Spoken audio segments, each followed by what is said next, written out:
শেষ এই পাঁচ পানিটা থেকে খেয়ে মিস নাও। করলে আপনি আফসোস করবেন। ওয়াও, এই শাড়িটা তো বেশ সুন্দর। এটা একটু পড়ে দেখেন, আর যা লেখা আছে তাই করুন। গ্লাসের পানিতে বিষ আছে? কি কি ব্যাপার, কি হলো? মোনা, মোনা প্রচন্ড একটু অপেক্ষা করুন, বাকি অংশটা এখনো বাকি আছে। বুঝলাম না, আমার তো কখনো এমন লাগে না। আরে তো সাজিদ, দেখো তো এই শাড়িটা কত সুন্দর। সাজিদ,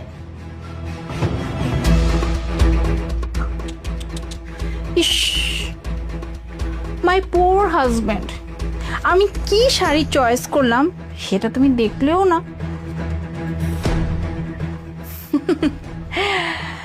আপন, তুই তার মানে কাজটা কমপ্লিট করে দিলি, তাই তো? ম্যাডাম, স্যারের তো কাম সরেয়া, স্যার গেছে গা।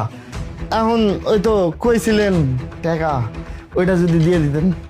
অফকোর্স, তোর সাথে যেহেতু আমার অপেক্ষা একটা করুন, ডিল বাকি অংশটা হয়েছে, এখনো বাকি আছে। তুই সেই ডিল কমপ্লিট করছিস, তা আমি তোকে অবশ্যই পে করবো। কিন্তু ম্যাডাম, আমার তো ওই 30,000 টাকা দিয়ে হইব না, আমার 10 লাখ টাকা লাগবে।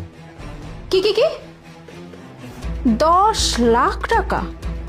তোর বাপের জন্মে তুই 10 লাখ টাকা চোখে দেখছিস যে তুই 10 লাখ টাকা দাবি করতেছিস? তোর সাথে কথা হয়েছিল 30,000 টাকা, সো তুই 30,000 টাকাই পাবি, এর থেকে 1 টাকাও বেশি পাবি না। ম্যাডাম, আমি কি জানতাম যে এই কাম এত রিক্সের হইব?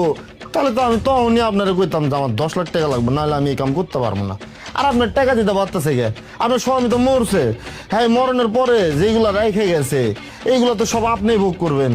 আর আপনি যদি আমার টাকা না দেন, আমি কিন্তু পুলিশে কইয়া দেবো, আমিও ফাঁসবো আপনারও ফাঁসাবো। আচ্ছা আচ্ছা, ঠিক আছে, আমি তোকে 10 লাখ টাকাই দিব। আসলে তোদের মতো এরকম ছোট লোক মানুষগুলো না, যখনই সুযোগ পায় তখনই দানিটা মারতে চায়। আর আমি জানি তুই এখন এই সুযোগটা কাজে লাগাবি।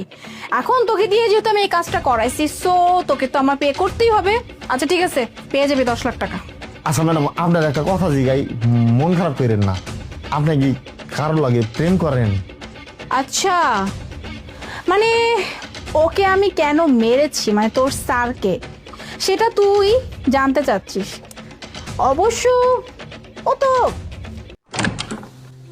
কি গো, তুমি না 10 দিনের জন্য বাবার বাসায় গেলা, এত তাড়াতাড়ি চলে আসলে আজকে? ওটা তো এখন আর আমার একটু বাবার অপেক্ষা বাসা করুন, নয়, বাকি ওটা এখন অংশটা আমার এখনো ভাবির বাকি বাড়ি আছে। হয়ে গেছে। কি হয়েছে? আমার যদি লজ্জা থাকে আর কোনোদিন আমি আর বাবার বাসায় যাব না। আরে তুমি বাবার বাসায় যাবে না তো কে যাবে? কি এমন হলো একদিনের ভিতরে? আমি প্রথমে গেলাম, তারপরে আমার ভাবি দেখছি গেটটা খুললো, খোলার পরে মুখ একদম কালো করে দরজাটা মেরে দিয়ে রুমের ভিতরে গিয়ে বসে থাকলো। এটা একটা ব্যবহার? তারপরে আমি ভাবলাম যে ঠিক আছে, মেয়ে মানুষ, হয়তোবা আমার ভাইয়ার সঙ্গে কোনো একটা ঝামেলা হয়েছে, এ কারণে মুড খারাপ করে রুমে গিয়ে বসে থাকে। এতে আবার এমন কি হয়ে গেল? সমস্যা কি? মন তো খারাপ থাকতেই পারে। না, এতে কোনো সমস্যা আমিও ধরি নাই। তারপরে আমার ভাইয়া আসলো রাতের বেলায়, আমাকে ডাকলো, দুজনে মিলে খাবার টেবিলে খাবার খাইলাম, কিন্তু একটা বারের জন্য আমার ভাবি আসলো না যে আমরা খাইলাম কিনা বা কি করলাম। তারপরে খাওয়া দাওয়া শেষ করে আমি আমার রুমে গেলাম, বাচ্চাকে নিয়ে শুইলাম। তারপরে আমি রাতের বেলা ঘুম থেকে উঠে ওয়াশরুমে যাব, দেখছি ভাইয়া ভাবির সঙ্গে তুমুল ঝগড়া হচ্ছে। তো আমি ভাবলাম নর্মাল বিষয়ে হয়তো বা কোনো ঝগড়া হচ্ছে, কিন্তু না, ঝগড়াটা হচ্ছে আমাকে নিয়ে। আমি কেন আমার বাবার বাসায় গিয়েছি।